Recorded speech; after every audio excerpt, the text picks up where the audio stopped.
So today we're going to learn how to graph an inequality. And an inequality is a problem that has one of these symbols in it where you have a greater than, less than, equal to symbol in it. And so the first part of this is understanding the different symbol representations. So when you see this symbol right here, the x is greater than or equal to whatever the number is. So this statement here says x is greater than or equal to -2. And there's a specific way to represent that on a number line. So here's the -2, and it says x is greater than, so the big side of that is open to that, or equal to. To show that it's equal to, we're going to put a solid dot over the -2. That shows it's equal to. So there's two things here, greater than or equal to. So that shows the equal to. And now we want to show things that are greater than -2. So everything to the right of the -2 now would be included. So we draw an arrow to the right representing x, or a number that is greater than or equal to -2. So all of these numbers forever to the right, regardless of how big they are, would still be bigger than or equal to -2. So there's the equal to, and there's the greater than -2. So that's what that symbol represents. In this case, this symbol says now that x is less than 5. So that's less than 5. So it means it can be any number less than 5. Now, to show that it's less than 5 but not including 5, we're going to make an open circle. So the open circle represents everything that is not 5, or in this case, less than 5 with an arrow to the left. Now that includes everything up to 4.99999 because everything except for the 5 and below is still less than 5. Sometimes people make the mistake of putting the dot over the 4, but there's all those numbers between 4 and 5. All of these are still less than 5. And so that's how we represent that. Now, so basically two different symbols, but they can go in different directions depending upon the situation. So next, if we look at this one, it says x is, now it's the small end here, less than or equal to. Because now it's a combination, this is really a combination of two symbols, the less than symbol and the equal to symbol. So it's really saying x is less than or equal to 6. So it's less than or equal to. So we do the equal to part by showing a solid dot. That shows that it's equal to 6, but then with the arrow to the left, showing it's all of these numbers to the left of the 6 or less than 6. So you can see how it's just the opposite of the one above. These two are opposite symbols, and so they go opposite directions. They actually are both equal to symbols, so they have the solid dot. And if we look at number 4, we'll see now the opposite of the less than, which is, in this case, greater than.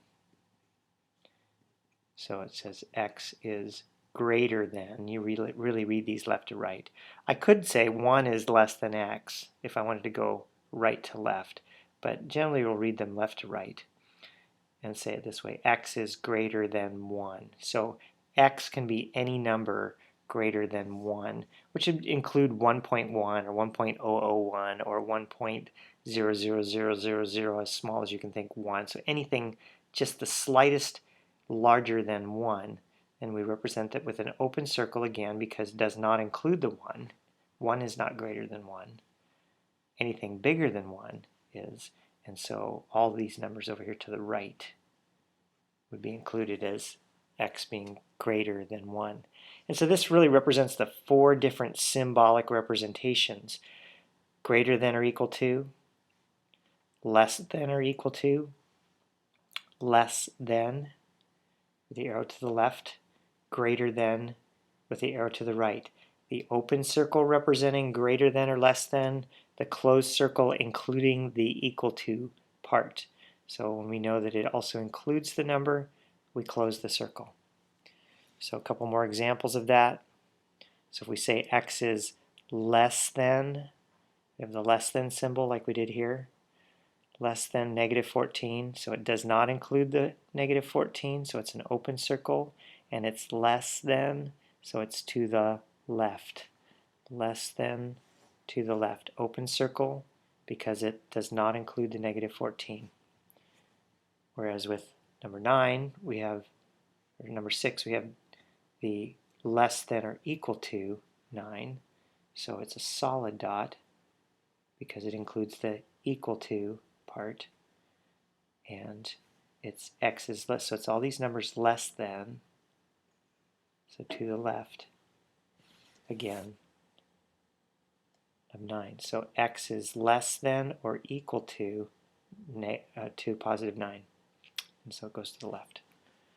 And then continuing, x is greater than negative 2, so it does not include the 2, and it's greater than negative 2. So we start at negative 2, show that it doesn't equal negative 2 by opening the circle and going to the right. And again, x is greater than or equal to now negative 15.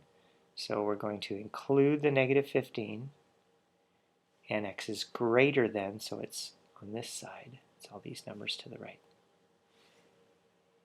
And again, just continuing on with a few more practice.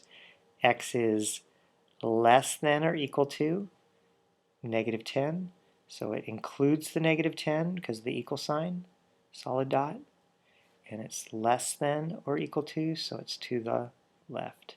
The length of the arrow actually doesn't really matter. It can be short or long. The idea is the arrow tells you that it continues in that direction forever. So it's all the numbers below negative 10, and actually including negative 10 in this case. Or just the opposite, x is greater than 16. So if I go to 16, it does not include the 16, and it's everything bigger than 16, including the smallest number just after 16. So if we can just add a little tiny bit to 16, it would be that as well. And then x is greater than negative 1, so again, open circle because it's greater than, and it's more than or greater than negative 1, so we're going to go to the right, all these numbers forever. And finally, one more example, x is greater than negative 3, but it's a solid dot because it's greater than or equal to negative 3. So it includes the negative 3, and it's greater than, and the arrow goes to the right. And that's how you graph inequalities on a number line.